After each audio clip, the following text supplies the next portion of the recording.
Selamat pagi, hari ini kami dari kelompok B6 akan melakukan presentasi mengenai isu etis yang datang dengan pemberian perawatan paliatif. Next. Etika medis adalah pengaplikasian etika saat nilai moral dan keputusan perawatan yang digunakan dilakukan dalam bidang kesehatan. Dasar etika medis ini datang dari 4 prinsip, autonomy, beneficence, non-maleficence, dan justice. Dilema etis dapat terjadi karena luasnya isu kesehatan yang dapat terjadi, seperti perawatan untuk mengingatkan penderitaan yang dapat mempercepat kematian. Hal ini menyebabkan dibutuhkan komunikasi yang baik antara pemberi perawatan kesehatan dengan pasien dan keluarganya, sehingga kita perlu pemahaman yang bagus mengenai prinsip etis dan aplikasinya. Next. Kan dapat dilihat problem formulation kita, objektif dan benefits dalam slide. Next.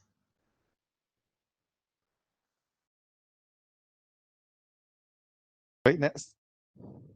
Saya akan menjelaskan tentang medika etik dan prinsipal. Jadi etika medis adalah cabang etika yang berfokus pada ilmu kesehatan dan penelitian, yang memiliki prinsip-prinsip beneficence, yaitu menguntungkan pasien dari segala tindakan. Non-maleficence, tidak membahayakan pasien. Autonomi, yaitu menghargai setiap keputusan pasien. Dan kemudian justice, yaitu keadilan yang sama bagi seluruh pasien. Sekian, next. Selanjutnya adalah integrating medical ethic in palliative care. Jadi prinsip etik juga wajib diterapkan dalam perawatan paliatif. Yang pertama, autonomi. Pasien dalam perawatan paliatif usia dewasa atau lebih dari 18 tahun dapat menentukan keputusan sendiri pilihan perawatan apa yang bisa diambil, misalnya perawatan di rumah sakit, hospice, ataupun di rumah. Yang kedua, beneficence. Bahkan dalam perawatan paliatif di mana pasien sudah tidak dapat disembuhkan, dokter atau tenaga multidisiplin lainnya tetap perlu menimbang-nimbang perawatan apa yang terbaik untuk pasien. Yang ketiga, non-maleficence. Agar kualitas hidup pasien paliatif dapat meningkat, dokter juga perlu mempertimbangkan perawatan yang dipilih agar tidak sampai menyakiti pasien. Yang keempat adalah justice, di mana pasien paliatif harus diperlakukan sama dengan pasien dalam stadium lainnya, tidak dibeda-bedakan berdasarkan latar belakang seperti ekonomi, sosial, dan lain-lain. Next. Baik, selanjutnya aplikasi medical ethics dalam perawatan paliatif. Next. Yang pertama, clinical integrity, jadi pasien diberikan perawatan yang bisa diakses dan berintegrasi, lalu review secara spesifik perawatan pasien dengan pasien dan secara multidisiplin bersama tim, lakukan komunikasi dan kolaborasi antar profesional, rujuk pasien ke dokter atau tempat yang sesuai. Next.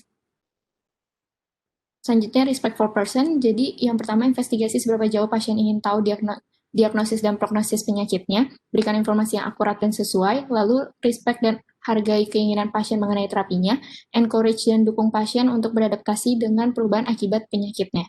Next. Lalu kenali dan respect keputusan pasien untuk menolak terapi tambahan, identifikasi dan respect keputusan pasien selama masih pantas, dan respect budaya dan kepercayaan spiritual pasien dan keluarga. Next. Selanjutnya, justice toward people. Jadi yang pertama, hindari diskriminasi pada latar belakang pasien, gunakan sumber daya kesehatan secara bertanggung jawab dan adil, libatkan seluruh manajemen tim dalam menyusun rencana perawatan pada pasien, cari tahu preferensi pasien mengenai perawatan mereka, lalu libatkan pasien dan keluarga dalam mengambil keputusan, berikan akses yang memadai untuk fasilitas kesehatan, dan sediakan legal protection untuk pasien. Next. Selanjutnya, beneficence to the person. Yang pertama, identifikasi dan evaluasi tujuan dari treatment dan sesuaikan dengan kebutuhan pasien, lalu memulai pengenalan terhadap palliative care secara dini, diskusikan mengenai kematian yang tak terhindari, lalu bekerja sama dalam menuntaskan ketidaksepakatan mengenai treatment, dan beritahu pasien jika pilihan treatment pasien kurang praktis atau memperberat keadaan. Bisa dilanjutkan. Isu etis dalam perawatan paliatif, pasien, keluarganya, dan tim perawatan kesehatan sering dihadapkan pada skenario di mana sulit untuk menentukan jawaban yang bisa dikatakan benar. Keyakinan dan nilai budaya untuk pendekatan kita terhadap kematian, sehingga nilai-nilai tersebut harus diperhatikan serta dipertimbangkan dalam melakukan pelayanan perawatan paliatif. Aspek inilah yang sering memunculkan isu atau perdebatan saat menentukan keputusan dalam perawatan paliatif. Berikut kami akan menjabarkan isu yang ada. Next. Jadi persepsi tentang penyakit itu memiliki peranan penting dalam hasil patologi pasien. Pasien yang akan sadar tentang penyakitnya memiliki persepsi yang baik dapat segera diintervensi, tetapi pasien yang memiliki persepsi buruk tentang penyakitnya tersebut akan menyebabkan perkembangan patologi yang berbahaya. Perkembangan ini disebabkan oleh intervensi penyakit pasien yang terlambat. Lalu persepsi penyakit juga berperan sebagai kepatuhan seseorang terhadap pengelolaan penyakit yang dideritanya.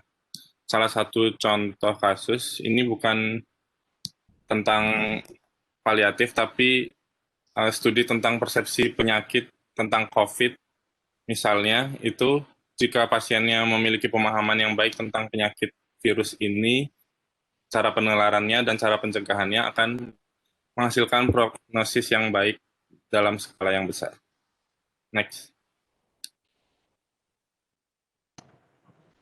Jadi masalah etik seputar pemberian nutrisi dan hidrasi sangat kompleks karena mempengaruhi sisi fisiologis dan psikologis pasien. Karena salah satu kontroversi terbesar adalah apakah nutrisi dan hidrasi akan dianggap sebagai perawatan medis atau perawatan dasar, dan keputusan harus dibuat mempertimbangkan semua aspek etika yang diperlukan.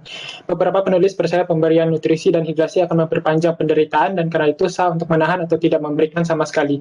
Akan tetapi tujuan daripada pemberian nutrisi dan hidrasi adalah untuk menunda hilangnya otonomi dan menjamin kelangsungan hidup yang bermartabat. Next.